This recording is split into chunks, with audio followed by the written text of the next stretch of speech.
Welcome to the All About Digital Marketing podcast. The show all about digital marketing. Digital marketing. Digital marketing. Digital marketing. Brought to you by Social Link, a digital marketing agency specializing in social media and content marketing for brave brands and forward-thinking SMEs. I'm your host, Chris Briona, and as always, we're here to bring you the most actionable tips, tricks, tools, and insights to help you achieve more when it comes to your digital marketing. Subscribe to the show and be sure to share with a friend if you found something useful or interesting. You can find all the show notes and more information on www.allaboutdigitalmarketing.co.uk.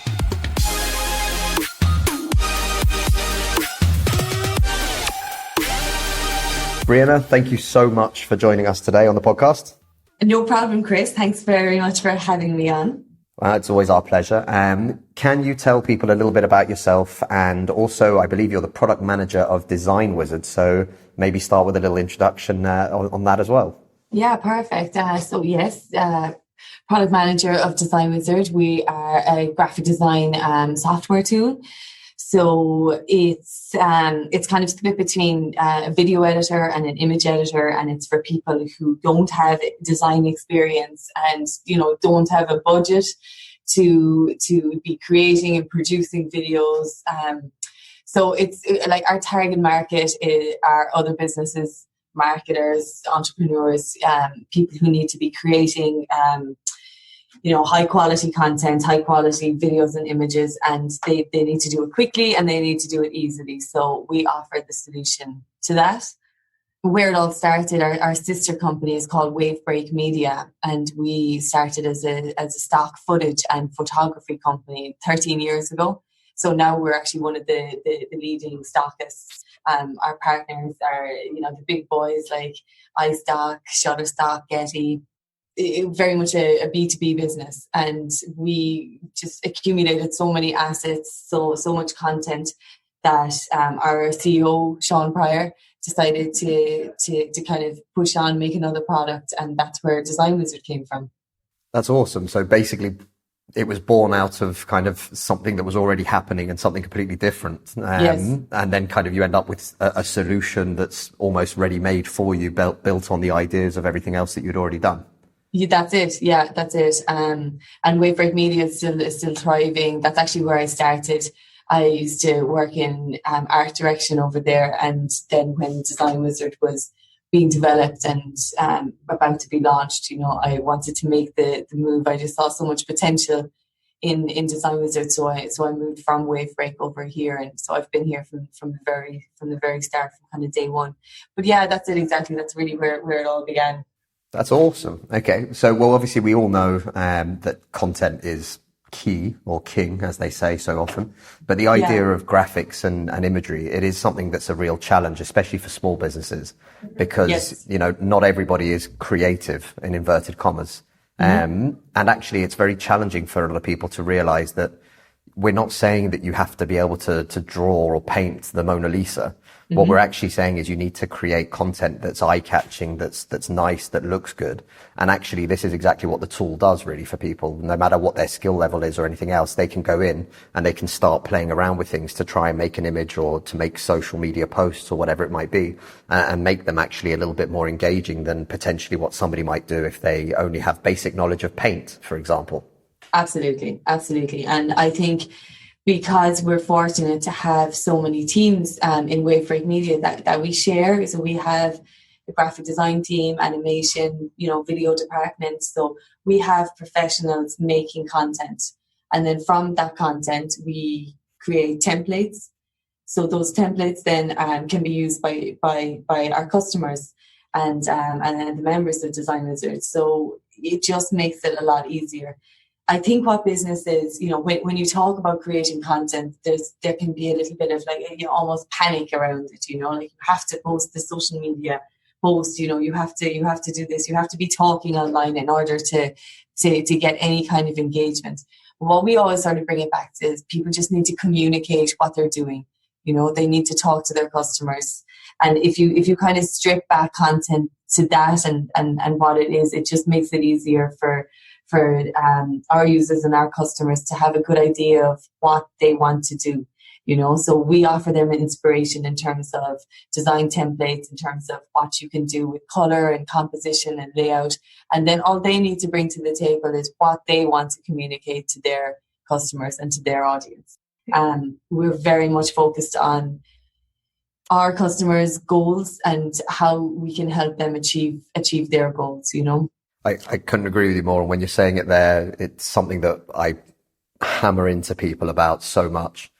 Because people will often say, well, what do we have to talk about? And, well, we don't have any interesting products or services or whatever. And you're sitting there going, look, if you've got one person that's paying you, then you have a service or a product that is actually of interest to people. Absolutely. So basically taking that back, like you just mentioned, and just basically inserting the parts that are about you. Who are you? What are you about? What do you do? Why do you do it? What's happening behind the scenes? And this is something that we end up having many conversations, especially with startups, where they go, well, we're posting stuff. And you go, well, let's not post for the sake of posting. Yes. How do we get your message across, and how do we start working towards goals? And I think that's the next thing I want to ask you about is, what do you think is probably the biggest thing for small, medium-sized businesses when it comes to actually goal setting with social media? Do you find that too many people are just doing it for the sake of it, or because they think they have to? Or do you think people are actually really targeting what they're trying to do? I think it's a mixture of things, really. There is, as I say, there is a little bit of kind of panic around social media, and just trying to post for the sake of it. So I think coming up with your own kind of game plan, I suppose, not trying to look too much to what everyone else is doing. If you focus on your own message, focus on your own brand, and just bring it back to your story. And exactly as you said, why you're there in the first place, why your one customer or your 5 customers or however many customers you have are choosing your service and your product. So, social media is absolutely brutal for that anyway. It makes you compare yourself to other people, whether it's like personal or business. So I think going forward, you trying not to compare yourself and just focus on what makes you different, focus on what you can offer. That's probably where everyone should begin and should start. Couldn't agree more. And it's something actually that we refer to as well. If you are just starting a business, the first person, the person who's starting it, you have to kind of become the champion of the business. Yes. And again, there's a lot of people there that like that. No, I keep referring it to as we, and it's the business and it's the branding of the business. And we had a question the other day from a startup at WeWork Labs. We were giving a presentation, and somebody actually said, well, how do we create a tone of voice? How do we create brand guidelines? Who are we? And my simple question was, well, how many people are in the company so far? And he said, well, it's just me. I've just started, one thing or another. I said, well, there's your answer. You are the tone of voice. You are the brand guidelines. This is your vision. You need to get out there and start speaking and start talking and start writing and start doing graphics, because if you do it for you, that is going to represent the absolute soul, the heart of the company. Yeah. Absolutely, absolutely. And you know what? It can be hard to translate your own tone of voice to social media, and I think like we've run into issues with that as well, like where, you want to say something, you want to be kind of like casual and normal about what you want to say. But when you write it, when you know that it's going to be published, there can be a kind of a stiffness to the tone of voice, it's more promotional perhaps than what you want. And that really makes a difference. So I think, even practicing exercises, like writing things in different ways and just sort of softening the tone and just coming at it from a less kind of promotional way. It takes a little bit of practice to develop that. It's not just about making the decision and doing it. You actually have to write in your tone of voice that you want to be presenting to the world. I couldn't agree more. And again, this is something that is huge, because so many people are talking to us or asking us about growth hacks and things like that. Yeah. And literally what you've just said there, again, fits right into what I believe, which is all of this just takes hard work, without wanting to sound rude to anyone. But, we've written and created hundreds, maybe even thousands of landing pages over the last 11 years as an agency for various clients. The ones that we thought were going to do the best didn't. The ones that we did because we had to have something to test actually ended up proving us completely wrong and ended up surprising us. sometimes, what we think is really, really good because we've written it for sort of on our paradigm or our view of the world in terms of what we think should be right. And again, it's not necessarily the case. So would you agree that always when you're trying to write these things, and again, like you said, reread it and everything else, but we try and tell small businesses especially, put yourself in the shoes of, would you buy this? Would this make you engage with that brand? If you were looking for this service, is that really how you would look at it? Or are you looking at it from the business owner's point of view saying, well, I need to make more sales, therefore a 20% off voucher is how I'm going to make that happen? Yeah. Absolutely, absolutely. I mean, people don't emotionally connect to those things. Yes, of course, they connect to a discount, and of course, they do connect to promotions. But generally speaking, when you're trying to build your brand and when you're trying to develop, a natural and personal tone of voice, it is about the emotional connection, and that can be hard to do. And we're certainly no experts at it either. We're trying our best, and we're trying to sort of to get there, but it does take a little bit of time, and it takes hard work, as you said. Absolutely. Well, I think that's really interesting as well, because obviously you guys haven't just started, you've been around for a while, and you're still saying, you're still learning, you're still kind of building this. Yeah, absolutely. Like we're 3 years in now, and year one, sure, we didn't know what was going on. So, it's only sort of like kind of like as year two developed and now into year three that we're kind of finding our feet and, getting to know the product as well, like developing the product. So the more you get to know what you're doing. And I mean, this is me. I've been here since day one, as I said, and, you're still kind of developing the product, still getting to know what you're trying to do. So yeah, it's a process and it is hard work. It takes a little bit of obsession and just sort of, kind of non-stop thinking about it as well. That's what I found anyway. I like that. Now we're going into the hardcore version. You have to be thinking about this all day, every day. Otherwise it'll never work.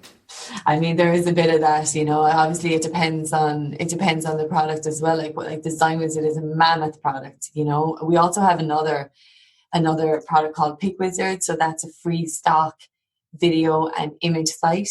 And, everything that is in Pick Wizard, you can edit in Design Wizard. So the two combined create a really, really unique tool. That's awesome, especially for businesses that don't have that kind of ability. I think this is like one of the biggest things. And again, for complete transparency, we've never used your product directly. And actually we only met through the kind of podcast outreach, but it's something that we want to kind of start looking into as well, to be able to offer to small businesses and to be able to showcase to them. Because I think this is, again, one of those things whereby a lot of people kind of end up going down the route of, well, I'll get a stock image, I'll put that up and I'll write something at the bottom. And then they kind of sit there and go, why did nobody engage? Why did nobody click on it? Or why did nobody use the link or whatever else? And actually, again, having this ability to easily edit, easily build things, easily make things from templates that are going to work. I think that's a huge stepping stone for so many people. Yeah, no, it is. And we get that feedback from people. And, we like it. Look, it's a highly competitive market as well. But like, we are trying to be different. We have a different kind of, I suppose, mindset and just product. And that's where the free stock, that's where Pick Wizards came from as well, because we just want to offer more. So, not only do you have the content that we supply in Design Wizard, but like there's a whole free, stock site that we're constantly kind of adding to and building as well. But I mean, when you're talking about like what you said about building thousands of landing pages, I mean, like there's 70,000 pages on Pick Wizard alone. That's huge. It's just such a huge product. And then you throw in Design Wizard. So like, there's so many aspects to a business and things like tone of voice, your brand image, and, like what your Facebook post is, what you're saying on Twitter, these things can often be sort of, not, I don't want to say overlooked, but they can add stress where it's not necessary. That should be the fun part of it. The creative side should be the fun part of it. So we try and like drive that message home as well. If we take the stress out of the actual design element side of it, you should enjoy building your brand. You should enjoy talking to your customers. I couldn't agree more. And I think that's probably the biggest piece of advice you can give to people. Once this becomes a chore and you're doing it because you think you have to, or because somebody told you you have to, and therefore it's just on the kind of daily to-do list or task list, the creativity part does fall away. And I think as part of that, you end up losing that element of genuine, kind of authentic wanting to get your message out there, which can become a real problem because people end up, like we said, just sort of churning out content for the sake of putting something out there.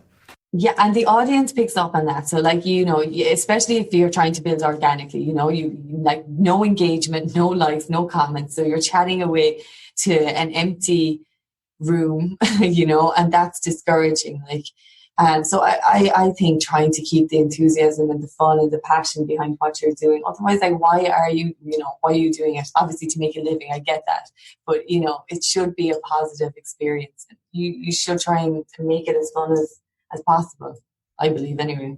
No, I completely agree. And I think that's super important. I mean, if you're just doing it for the paycheck at the end, the chances are it's probably not going to build as much as when you're doing something that you're passionate about, when you're enjoying what you're doing, when you really want to talk to people about what you're doing. Yeah. And that comes across. People can tell that, people can see that. And again, like you said, there's nothing more discouraging. And when we meet companies, we'll have conversations and a company will say, we tried videos on social media that they don't work. And I'll say, well, how many videos did you try? And they'll say, well, we did 2 and it didn't work. And you go, okay, great, really? So literally 2 videos and you think it doesn't work, even though everything about it shows that the stats and everything else that it does. So we have these conversations. And like you said, the discouraging nature of social media is I posted something, I didn't get 1,000 likes, therefore I'm no good, this is rubbish, no one cares, one thing another. And it's really not true. Like at the end of the day, we still test, 11 years into being an agency, we don't get things right first time. There's nothing wrong with that. And any agency, I think, that tells anyone, do it like this and that's going to work perfectly first time is probably lying or bluffing. And I hope it works for them. But it's not necessarily true. There's no guarantees that it's going to resonate every single time, but definitely not. Yeah, but the more you do it, the more you learn. And therefore you'd start realizing that actually every time you do the really nice image with that bit of text in that kind of way, people actually respond back a bit more. Or when you start asking people questions, this is something as well that I wanted to ask you about. So we talk about this a lot in terms of feedback, and also something that recently I've been spending a lot of time talking about, which is, putting social back into social media. Nobody wants to be shouted at by a bullhorn. People want to have conversations. And, it's the same in real life. It's the same in dating. It's the same when you go to a store. Somebody doesn't stand there at the store saying, buy this phone, it's 20% off, shouting at you from across the room. But they actually come up to you and they'll say, how can I help you today? And then suddenly you're in a conversation and you're talking about you and you're talking about the audience, you're talking about whoever else is involved. So do you guys find that that's an important part for yourselves on social media as well? Yeah, definitely. And actually that's like a similar vein to what our customers would say as well, putting the social back into social media. And so, asking questions, getting to know people, we definitely try and do demos as often as possible as well, and talk to the customers as much as possible. And then that obviously translates to social media too. So, I would agree with that. So this brings me on to a really important next point. And again, something I hammer into people. Yeah. When you're building a product, when you're building a service, when you're building a business or a brand, we have, I think, the biggest opportunity that's ever existed for a company, which is the fact that social media gives us a feedback loop that's almost instant, let's say. So where features or problems or issues or anything can be discussed openly and quickly, and you can start to take that feedback on board. Now, as a business for you guys, and I believe you're the product manager, if I'm getting the title right for your position, that feedback is, in my opinion, absolutely crucial. Now, I'm not saying every single tweet where somebody goes, this doesn't work, that necessarily means that there's an issue. But when you start to build a consensus of people's feedback, whether it's great, good, bad, whatever it might be, that's a huge asset for a business in terms of the ongoing product development, things that you can change, things that you can make better. How do you guys feel about that?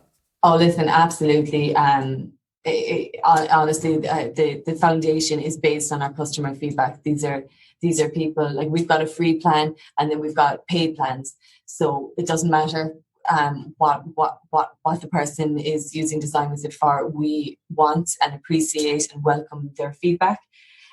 So like we've literally built the foundation on our customer feedback and our roadmap on what our users are telling us that they want. So whether it's through social media, our NPS survey, you know, and outreach. So we do a lot of link building as a kind of a growth strategy and an SEO strategy. So it would be like link building and outreach. And we get feedback back from our customers and people who just jump onto the site and trial it. So I mean, yeah, I couldn't underestimate the importance of listening to what people are saying. As you said, whether it is a tweet or from whatever kind of avenue that they choose to get in contact with us, customer feedback is really everything. I think it's, well, I'm happy to hear you say it, because there's so many people that are scared of getting a negative, let's put it in inverted commas as well, but a negative tweet or a negative comment on social media. And I'm sat there saying the opposite is true. For me, having somebody say to me, this is rubbish, you didn't do X quick enough, or this didn't work in the way you said it was going to. That yes. Feedback to me means I need to change systems. I need to, you know, manage expectations better, or I need to explain the process of testing content, or whatever it might be. But whatever those things are, we're constantly learning and we're constantly evolving our business, even after a decade. Because that's what it's built on. It's built on our customers. You know, I'd love to pretend like the business is all about me, but it really isn't. It's built on our customers. And this is something that we often forget, or a lot of startups especially kind of forget, because they're building the product that they want to build.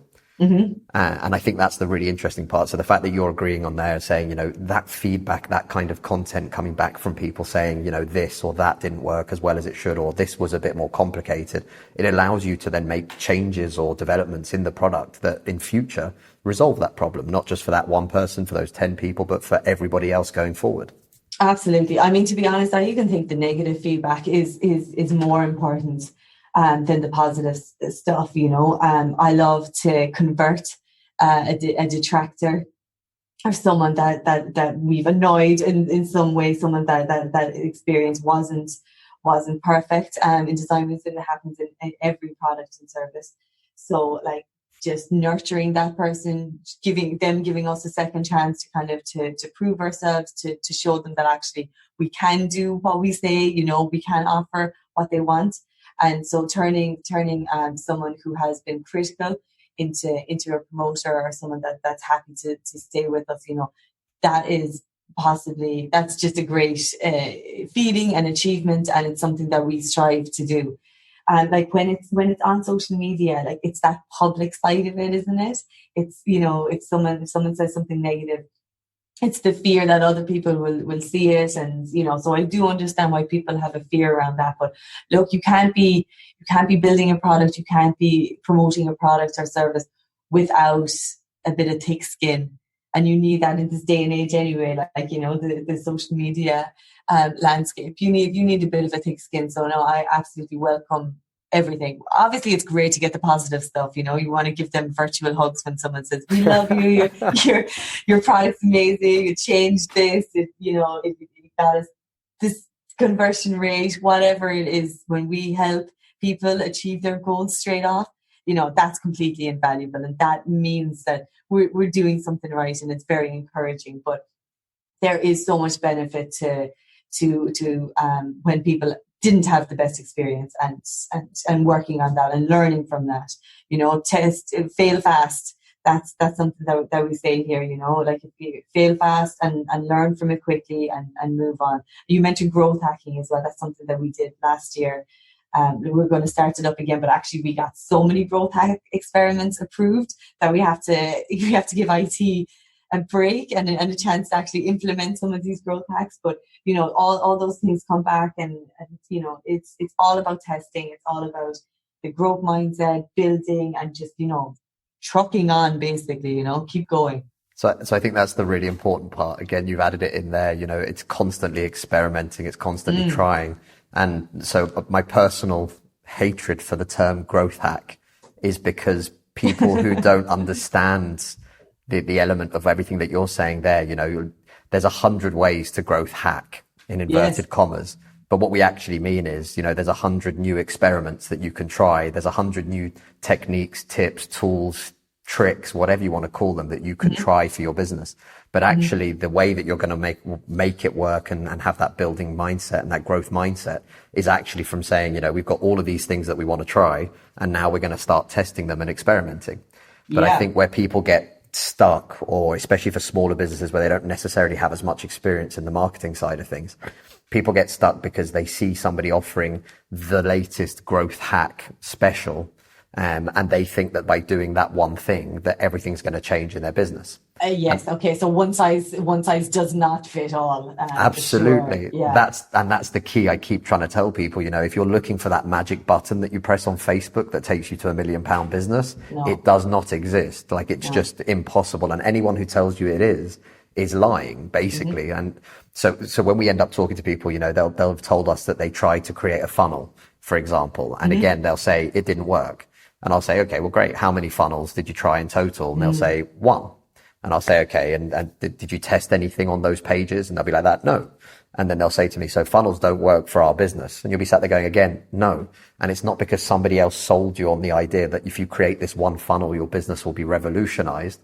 It's actually the opposite. It's, you know, you can try this one funnel, and then you could try this other funnel, and then you could try a different lead magnet, and then you could try a different series of automated emails, and then you could try. And when you start telling people this, they're like that, wow, I don't have time to do all this. And you say, well, okay, slow down. I'm not saying you have to do everything at the same time, but this is what marketing is. It's a constant evolution of, I'll try this, and then actually this didn't work, that did work, and then how else could I do this differently, or how could I improve it, or how could I change it, how could I test other features? And those are the bits that actually help us hack growth, in inverted commas. There is no, like you said, one size fits all. There is no magic bullet kind of thing. No, there isn't. And I mean, obviously, you know, I read the blogs, I read the articles that are out there promising this as well. You know, I've read them all. But really what works is looking at your business and thinking about the customer and just looking at it from every angle, looking at it in every corner, and testing, measuring, you know. Yeah, I think it was Peter Drucker's famous quote, but if it can't be measured, it can't be improved. Yes. And I couldn't agree more with that. And you've mentioned the NPS, the Net Promoter Score. For those of you who don't know about that as well, have a look into that. But you've probably answered 100 of these in your past, but it'll be how likely are you to recommend this to a friend? And you'll have a score of 1 to 10, where 9 and 10 are the promoters, people that are willing to actually, or that would be willing to say that you have a good business. You have a neutral zone, and then the bottom portion is your detractors. So it gives you a score, and it's something that you can actually monitor. So by doing these every 6 months, for example, you can see if you're improving in terms of people like you more, people are more likely to recommend. And I think that's a huge tool. Do you guys do this kind of on a regular, or do you just kind of cycle it constantly?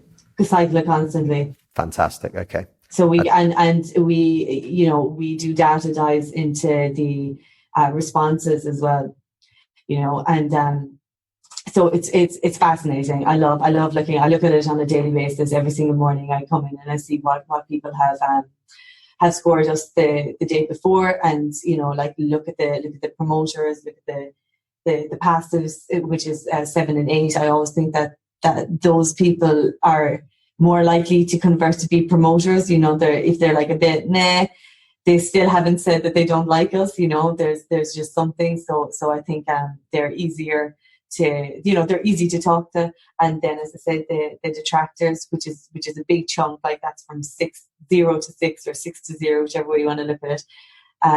You know, so then we get onto them, we email them, we set up calls, we like open the conversation, and it's very much from a standpoint, it's very much looking at it from their point of view, really, no matter what score they've given us. So if they're promoters, I'm interested in finding out what is it for them that they like, you know, what can we offer more, you know, to make their lives easier.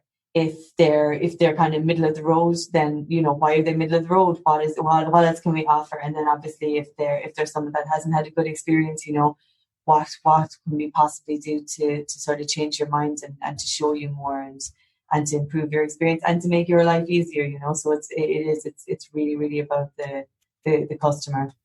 I think actually I'm going to drop a note into the show notes with a link, to the NPS score. And for those of you who haven't really looked at this before, who haven't ever used this before for your business, this is a great tool. I'm not saying it's going to be the be all and end all, but it's going to start to give you some real data. And just like Briona was saying, you can actually do something with that. And that's what's important. So I'll drop a link in for there, but we won't carry on talking about it because I could probably end up having a chat with you for about an hour on the benefits and the value of the NPS score. But we'll try and move on from that. Okay. So a couple of questions then around the social media side of things. Mm-hmm. For you as a business, obviously you are, I'd say B2B and B2C really. Because whether it's a solopreneur, a freelancer that wants to create graphics or anything else, all the way through to an agency wanting to use a tool where they can quickly churn out content, what's the platforms that you find are really working for you as a business? YouTube gives us a pretty high conversion rate. Obviously, our focus is on video. It's what people have a lot of value. Place a lot of value on, and it's something that they need. So like that's a really, we started with images. It's kind of the heart and soul of Design Wizard and of Wavebreak Media. But video, people need it. They need professional videos, and they need to be able to edit them easily and quickly. So YouTube is obviously a really good platform for that. So we have a lot of videos up there, and we are ranking for a lot of videos as well. So like SEO is a huge part of what we do. We've spent a lot of time building out an amazing SEO strategy. We have an SEO expert who built that out. His name is Michal Brennan. So he really developed a really strong foundation for us. So so let's say YouTube, we have a high conversion rate from there. It's the right audience, the right market, and we deliver the right content to them, I suppose, For Twitter, when we're promoting our blogs and when we're like more social, I guess, we find that Twitter has a good conversion rate and good engagement rates as well. That's interesting. I think I wanted to pick up on the video stuff. So first and foremost, to any of those clients that I've ever spoken to or prospects that I've ever spoken to who said video doesn't work, there you go. You've heard it from not my mouth now, but somebody else's. So I just want to add that in there. But the main concept of your videos, do you guys go for more sort of how-to things that people are searching for in terms of, how to create content or how to create videos or how to create images for social media? Or are you doing more sort of educational, promotional kind of content? What sort of focus do you guys have? So it's very broad, it's very wide. But what we do is we promote our templates, or we publish our templates. Yes, I don't even see it as promoting, to be honest. We publish our video templates. So our templates could be things like Halloween, Thanksgiving, seasonal stuff, birthdays, like for the everyday creative. And then they could also be advertising things like webinars or podcasts and events. So we've got like a really wide range of trending topics and themes that we have created templates for. We've added text, that obviously can be customized straight away. And then we put them onto our YouTube channel. We rank for those terms. So let's say Halloween, for example. We'd have like Halloween videos and invitations and just kind of greetings. Then when someone Googles Halloween video, we actually, that's probably a bad example because I'm not 100% sure if we are ranking on page 1 for Halloween videos. So I really should have. New Year's Eve, we are. And there's plenty of time for New Year's Eve. I should have used that example. So people can click in on that video. They're straight in to Design Wizard, where they can edit that video to however they want. They can also browse the collections to see if there's any more videos that are even more appropriate or catch their fancy. And they can upload their own videos, so they can mix our stock videos with their own uploads. That makes it even more natural, and that really kind of elevates the sort of look and feel of their own video as well. And that's it. Then they can promote it however way they want. I think that's, again, from my side of things, video is absolutely huge. We try and encourage, especially for small, mid-sized businesses, to find ways to create videos.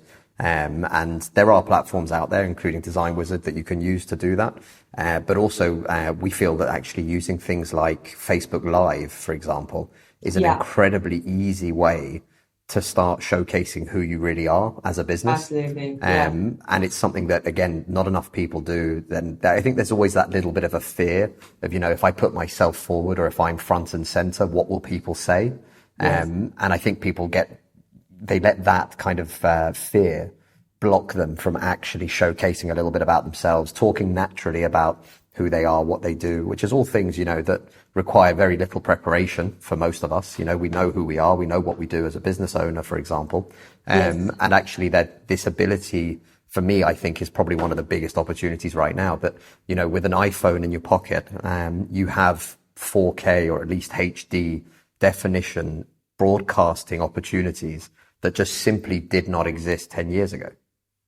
Absolutely. And you're connected straight into an audience.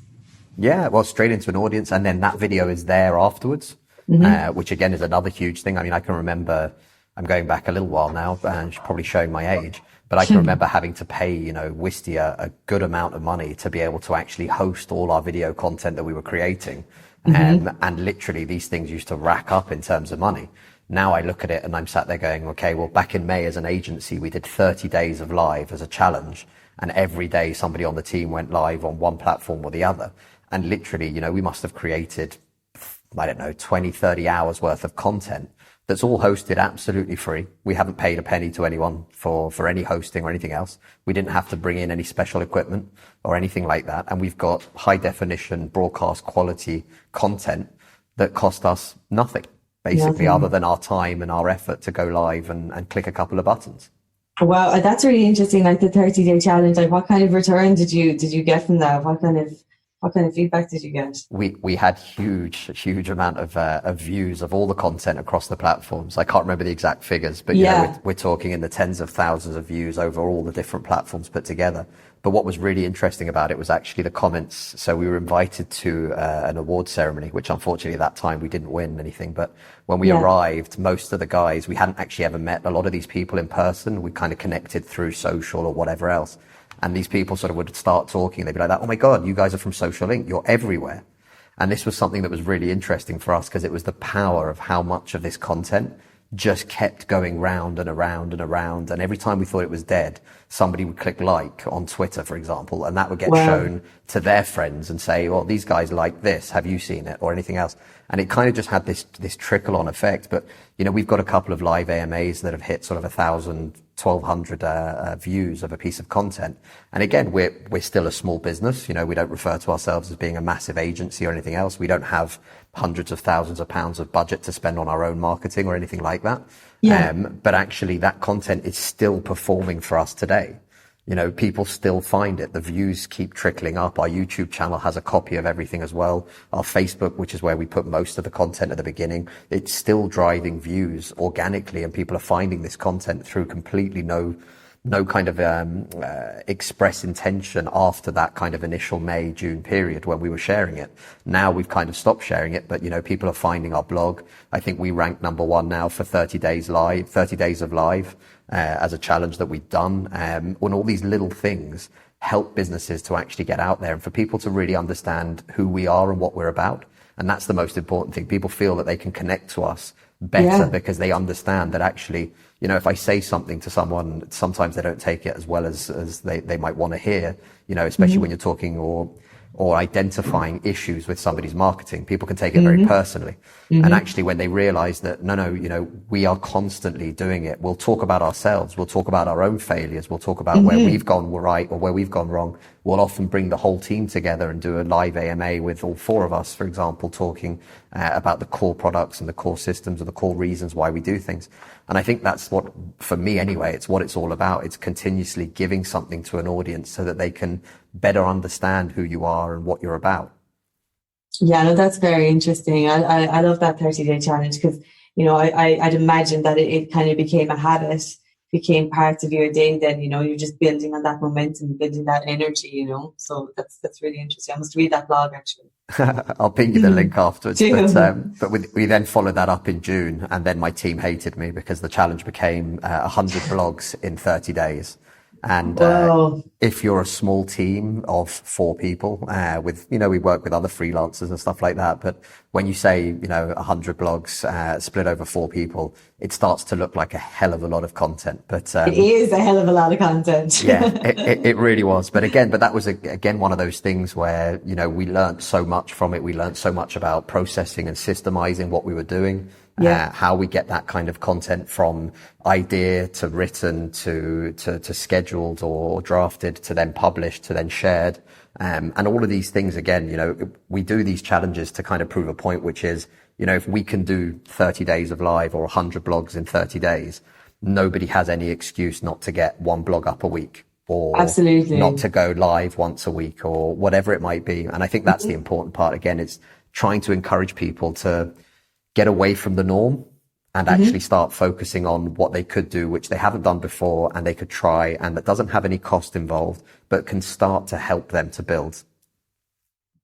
Absolutely. No, I couldn't agree more. Actually, it's pretty inspiring. Like what I was just thinking as well, like just come back to your challenges, I'd say it really highlights the gaps in the processes, like things that you could improve and ways that you could kind of, work faster or more efficiently by setting yourself challenges like that. I think that's really interesting. I might take that back to the team here, actually. I'm going to get abusive text messages from your team afterwards. You will, yeah. Saying, "Oh my God, why did you say this?" So I might delay the release of this podcast a couple of weeks just to make sure I'm safe. But it is, but like you mentioned, it is a great way. And, trying to do things effectively. This is something that we talk about a lot. And I don't know about you guys internally, but, we believe in, you come up with the idea for a campaign or for what you want to try, the experiment, as it were. And then we will batch what we're trying to do so that the work is done in a solid kind of progression, so that gives us the 2-3 weeks worth of that campaign content ready to go. And then that allows us to schedule in advance, and it allows us to have headspace, which is something that I think most people don't get enough of because of the fact they're working on what needs to go up today. How do you guys work in that sense? Do you guys have sort of things ready in advance and pre-scheduled? Yeah, we do. Like, and especially based on our content calendar. So while we obviously, know what we're going to be blogging about, we've got the calendar up until mid-February, pretty much locked down now. So, we can schedule our social media posts. We know who we're going to tag and connect with. And that's the foundation. But everything else, it's there's a little bit of spontaneity, I suppose, a little bit of kind of on the spot engagement, and then a mixture of that and actually planning. What we don't do actually is live videos. We did, and we kind of stopped. So it's something that comes up again. It's something that comes up in the team, and it is a subject that I think we need to go back to because it is such a great way to connect with the audience. So I feel like that is something that's missing from what we're doing on social media. If I see you guys go live, I'm going to comment and say, I'm so happy to see you guys have gone live again. Okay. Well, I think you'll have helped to inspire us to do that from this. So, it's definitely something. I do see the benefits in it. I hear the benefits from other people and other businesses, so it's, I don't know why we don't do it. I suppose it is probably, it is a bit of that kind of putting yourself out there and just breaking through some barriers.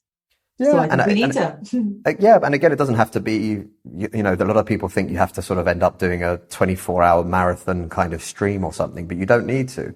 Yeah. Even if it's 10 minutes of just sort of showcasing who your business is and who the people are behind it, or some of the processes behind it.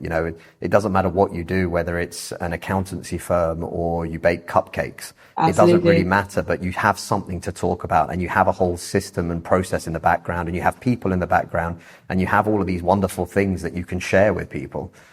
Story. Yeah, you've got your story. Absolutely. And literally, it's such an easy way to do it, because the other thing is as well, people are more accepting of an error or a mistake on a live video. So if you're talking and you say the wrong word, you go, sorry, no, what I meant to say was, nobody's going to actually take that offensively or take it badly or kind of give you grief about it, as opposed to, when you make that one slip up and the bloody subtitle you missed out, the you are, or whatever it was. it becomes a real thing that people kind of go, ooh, why'd you do that? Or you missed that, or you wrote the wrong word, or it was misspelled.